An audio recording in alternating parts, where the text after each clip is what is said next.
Have you ever wondered why you keep going back to the same toxic relationship? Why you sabotage your own success just when things start going well? Why you choose the path that hurts you most, even when you know better? Today, we're diving deep into one of Freud's most disturbing discoveries about human nature. And trust me, what you're about to learn will change how you see yourself forever. Picture this. You're scrolling through your ex's social media at 2 a.m., knowing it will only make you feel worse. You're procrastinating on that important project, fully aware you're setting yourself up for failure. You're reaching for that third drink when you promised yourself you'd stop at one. Sound familiar? You're not alone, and you're not crazy. You're human. Sigmund Freud, the father of psychoanalysis, discovered something shocking about our minds that most people refuse to accept. He found that we don't just seek pleasure and avoid pain, we actually have a hidden drive that pushes us toward destruction. He called it the death drive, or thanatos, and it's been quietly running your life from the shadows. But here's where it gets really interesting and disturbing. Freud realized that this isn't just about obvious self-destructive behaviors. It's about the subtle ways we undermine ourselves every single day. The way we pick fights with people we love. The way we procrastinate on our dreams. The way we choose comfort over growth, even when comfort is slowly killing us. Think about the last time you had a real breakthrough in your life. Maybe you started exercising regularly, or you finally stood up to someone who was treating you poorly, or you began working on that passion project you'd been putting off for years. How long did it last? A week? A month? What happened next? Did you mysteriously lose motivation? Did you find excuses to go back to your old patterns? Did you somehow sabotage your own progress? This isn't willpower failure. This isn't lack of discipline. This is your death drive in action, and it's more powerful than you think. Freud discovered that we have two fundamental drives battling inside us every moment of every day. Eros, the life drive that pushes us toward growth, connection, and creation. And Thanatos, the death drive that pulls us toward destruction, isolation, and return to an inorganic state. The death drive isn't just about literal death. It's about the psychological death of growth, the death of potential, the death of becoming who you could be. It's the voice that whispers, "Why bother?" when you're about to take a risk. It's the impulse that makes you choose the familiar pain over the unknown possibility of joy. But here's what's truly mind-blowing about Freud's discovery. We don't just passively fall victim to self-destruction. We actively seek it out. We feed it. We nurture it.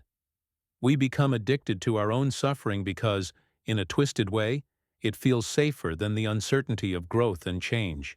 Stay with me because in the next part, we're going to explore exactly how this death drive operates in your daily life, and why your brain is literally wired to choose destruction over creation.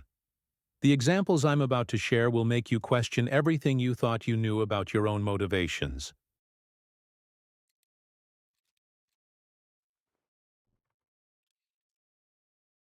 Now that you understand the death drive exists, let me show you exactly how it operates in your life, and why you've been unconsciously feeding it for years.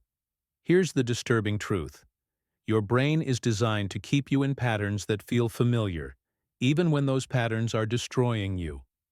Freud called this the repetition compulsion, our unconscious need to recreate painful experiences over and over again. But why would we do something so seemingly irrational? Let me give you a real example.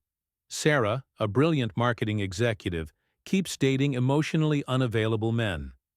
Her father was distant and critical, never giving her the validation she craved. Now, as an adult, she's unconsciously drawn to men who recreate that same dynamic. She's not choosing these men despite the pain they cause. She's choosing them because of it. Her death drive is compelling her to repeat the original trauma, hoping to finally win the love she never received. But here's where it gets even more twisted. When Sarah occasionally meets a genuinely caring, available man, she feels uncomfortable. Anxious. Wrong. She'll find reasons to push him away or sabotage the relationship. Why? Because healthy love doesn't match her internal template of what love should feel like. Her death drive has convinced her that struggle equals love, that pain equals passion. This same mechanism plays out in every area of your life. You stay in jobs that drain your soul because the misery feels familiar. You maintain friendships with people who consistently let you down because their disappointment matches your internal expectations. You procrastinate on your dreams because success would require you to become someone new. And your death drive prefers the known suffering to the unknown joy. Freud discovered that we develop what he called defense mechanisms to protect ourselves from psychological pain. But here's the catch. These defenses often become more destructive than the original pain they were meant to shield us from. Denial keeps us from facing reality. Projection makes us blame others for our own issues. Regression pulls us back to childish behaviors when we're stressed. The most insidious part? We become addicted to these patterns. Your brain releases familiar neurochemicals when you engage in self-destructive behaviors. That's why the drama feels so compelling. That's why you keep checking your ex's social media even though it hurts. That's why you pick fights with people you love when things are going too well. Your death drive has hijacked your reward system. Think about your own life right now. What patterns keep repeating? What situations do you find yourself in over and over again, despite promising yourself never again? What type of people do you attract? What self-sabotaging behaviors show up right when you're about to succeed? Here's a powerful exercise. Write down the 3 most painful experiences from your childhood. Now look at your current relationships, career, and habits. Can you see how you're unconsciously recreating elements of those early wounds? This isn't coincidence. It's your death drive in action. But the most shocking part of Freud's discovery is this. We don't just repeat these patterns passively. We actively seek them out. We create drama when life gets too peaceful. We manufacture problems when things are going too well. We feed the very forces that destroy us because, paradoxically, destruction feels more familiar than creation. In the next part, I'm going to reveal the specific psychological mechanisms that keep you trapped in these cycles, and why traditional advice about positive thinking and willpower completely misses the point. The real solution is far more radical than you think. If this video is making sense to you, remember to subscribe to the channel. It helps us get better with every video.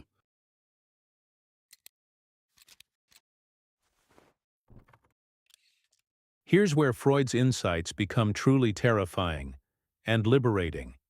Your unconscious mind is running a sophisticated operation designed to keep you exactly where you are, even if where you are is slowly killing you. And the scariest part? You're the one funding this operation. Let me explain how this unconscious conspiracy works. Freud identified something he called the pleasure principle, our tendency to seek immediate gratification and avoid discomfort. But he discovered something even more powerful lurking beneath, the reality principle, and deeper still, the death drive's influence on both. Your unconscious mind has created an elaborate filing system of every painful experience you've ever had. Every rejection, every failure, every moment of shame or fear gets cataloged and cross-referenced. This system then works tirelessly to ensure you never experience anything worse than what you've already survived. Sounds protective, right? Here's the problem. This system also prevents you from experiencing anything significantly better. Think about it this way. Your unconscious mind would rather keep you in familiar misery than risk unknown joy because unknown joy comes with the possibility of unknown pain. So it creates what Freud called resistance, an invisible force that emerges whenever you try to change or grow. Have you ever noticed how you get sick right before an important presentation? How you suddenly become exhausted when you're supposed to work on your passion project? How you pick fights with your partner right when your relationship is getting deeper? This isn't coincidence. It's resistance in action. Your death drive is literally sabotaging your success to keep you safe from the imagined catastrophe of actually getting what you want. But here's where it gets really sophisticated. Your unconscious doesn't just create obvious obstacles. It creates what Freud called secondary gains from your suffering. These are the hidden benefits you get from staying stuck. The sympathy from others when you're struggling. The excuse to avoid taking risks when you're too busy dealing with problems. The identity you've built around being the victim, the struggler, the one who has it harder than everyone else. Let me give you a concrete example. Mark has been working on his novel for 7 years. He talks about it constantly, buys writing courses, sets up the perfect writing space, but somehow never makes real progress. Why? Because being an aspiring writer gives him an identity and gets him attention without the risk of actually being judged for his work.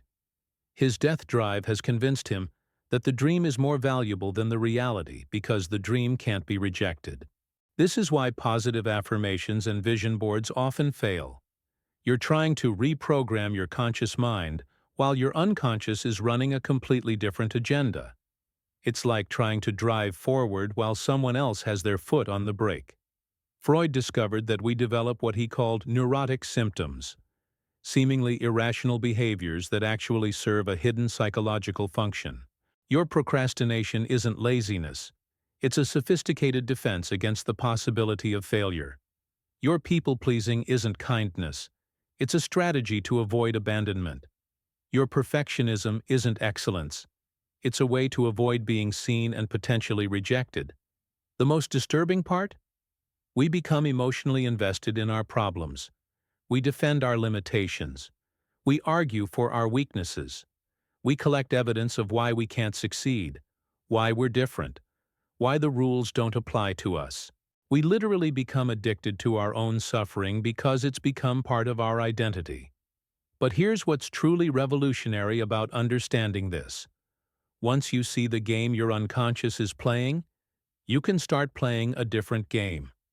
In our final part, I'm going to show you exactly how to outsmart your own death drive and finally break free from the patterns that have been running your life.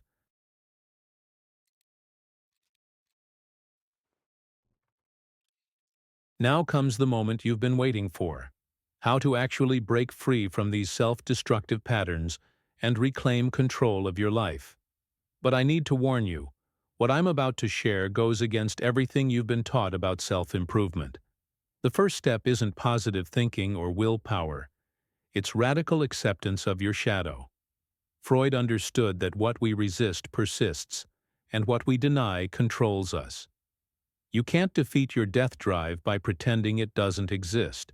You defeat it by understanding its language and learning to negotiate with it. Here's the breakthrough insight. Your death drive isn't your enemy. It's a misguided protector. It's trying to keep you safe using outdated information from your past. The key is to update its programming by consciously engaging with your unconscious patterns. Start with what Freud called making the unconscious conscious. EB. Every time you catch yourself in a self-destructive pattern, pause and ask, what is this behavior protecting me from? Don't judge it. Investigate it. When you procrastinate, you're protecting yourself from potential failure. When you pick fights, you're protecting yourself from intimacy that might lead to abandonment. When you sabotage success, you're protecting yourself from the responsibility and visibility that comes with achievement. The second technique is what I call feeding the life drive intentionally. Your eros, your life force, needs conscious cultivation.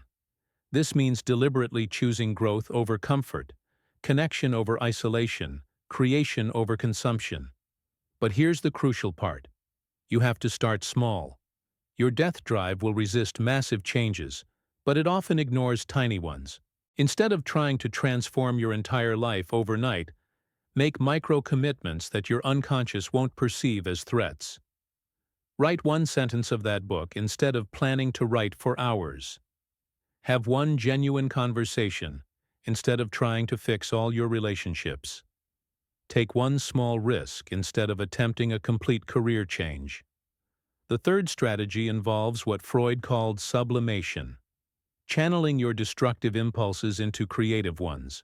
Your death drive has tremendous energy. Instead of trying to suppress it, redirect it. Use your tendency toward obsession to become obsessed with something that serves you. Transform your self-criticism into discernment. Convert your need for drama into passionate creativity. But here's the most powerful technique of all: conscious repetition. Since your unconscious loves repetition, give it new patterns to repeat. Create rituals that serve your growth instead of your destruction.